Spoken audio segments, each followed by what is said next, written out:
चीन की शातिराना चाल बेनकाब, बॉर्डर पर हथियारों की तैनाती। पिछले साल मई में जिस तरह से चीनी सैनिक एलएसी के पास युद्ध अभ्यास के बहाने इकट्ठा हुए थे और देखते ही देखते भारत की जमीन पर कब्जा करने की नीयत से विवाद शुरू किया था, उस बात को एक साल बीत चुका है।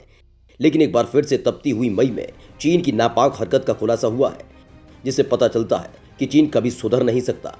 दरअसल भारत चीन सीमा के पास से चीनी गतिविधियों की रिपोर्ट सामने आई है। उसने भारत सरकार और सेना को अलर्ट मोड पर डाल दिया है। पूर्वी लद्दाख की गलवान घाटी में हिंसक झड़प के करीब एक साल बाद एक बार फिर चीन ने सीमा के पास संदिग्ध गतिविधियां तेज कर दी। न्यूज एजेंसी एएनआई की रिपोर्ट में कहा गया कि शांतिपूर्ण समाधान के लिए की जा रही कोशिशों को जटिल करते हुए चीन ने भारत से लगी सीमा पर नई हथियार प्रणाली जुटानी शुरू कर दी है।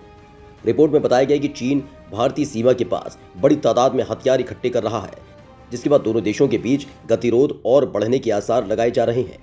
हाल ही में कुछ रिपोर्ट्स में सामने आया था कि चीन ने एलएसी के पास बंकर बनाए।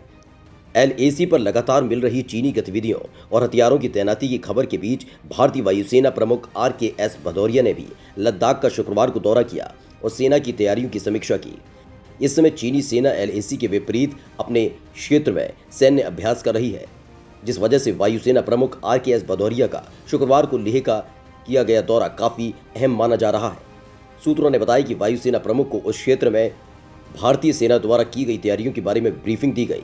उन्होंने ये भी बताया कि भदौरिया को भारतीय सेना और वहां अर्धसैनिक बलों के सपोर्ट में हवाई रखरखाव अभियानों के बारे में भी विस्तार से जानकारी दी गई। चीन की तरफ से मोर्टार की तैनाती का ऐलान। एलएसी पर लगातार चीन की तरफ से हथियारों की तैनाती करने वाली रिपोर्ट सामने आ रही है, लेकिन चीन भी इस मामले को छिपाने के मूड में नहीं है, जो उसके इरादे बताते हैं।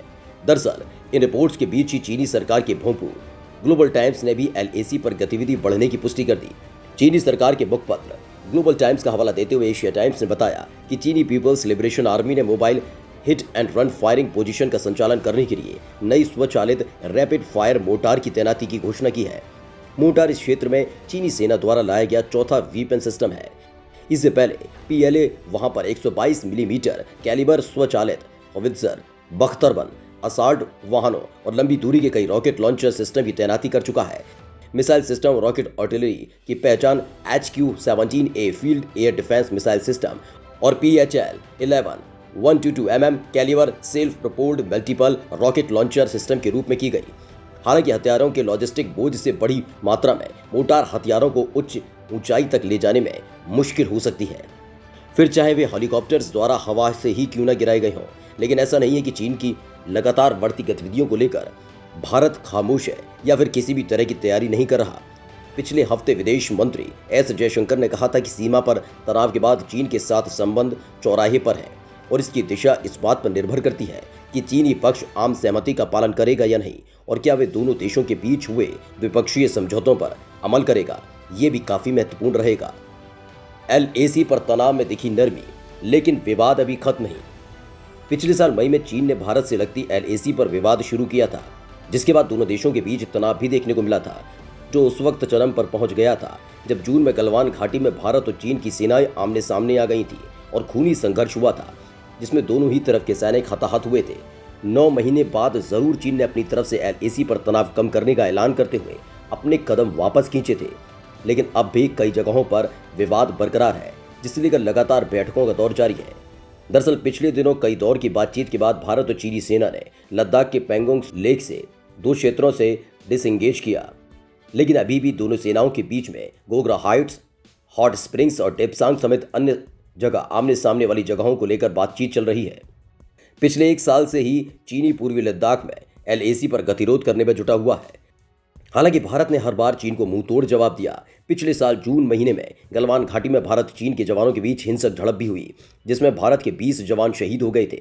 वहीं चीन के भी कई जवान मारे गए थे, लेकिन उसने कभी भी अपनी आधिकारिक संख्या का ऐलान नहीं किया। कुछ रिपोर्ट्स में दावा किया गया कि तकरीबन 45 जवान चीन के इस झड़प में मारे गए थे। वायुसेना प्रमुख RKS भदौरिया का लेह दौरा। ऐसे समय में जब चीनी सेना पूर्वी लद्दाख के सामने अपने प्रशिक्षण क्षेत्र में अभ्यास कर रही है, तो वहीं भारतीय वायुसेना प्रमुख RKS भदौरिया ने शुक्रवार को वहां तैनात इंडियन एयरफोर्स की परिचालन तैयारियों की समीक्षा करने के लिए लेह का दौरा किया। सूत्रों ने बताया कि लेह एयरबेस पर अधिकारियों ने वायुसेना प्रमुख को अपनी परिचालन तैयारियों और चीन सीमा पर चल रहे अभियानों के बारे में जानकारी दी। वायुसेना प्रमुख air chief marshal RKS Bhadauria ने वायुसेना के अधिकारियों से सुरक्षा पर बात की और जवानों का हौसला भी बढ़ाया।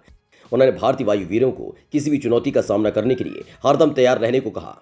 लेह और कारगिल जिले में वायुसेना की ऑपरेशनल तैयारियों की जानकारी लेते हुए वायुसेना प्रमुख ने अधिकारियों से सुरक्षा परिदृश्य पर बात की।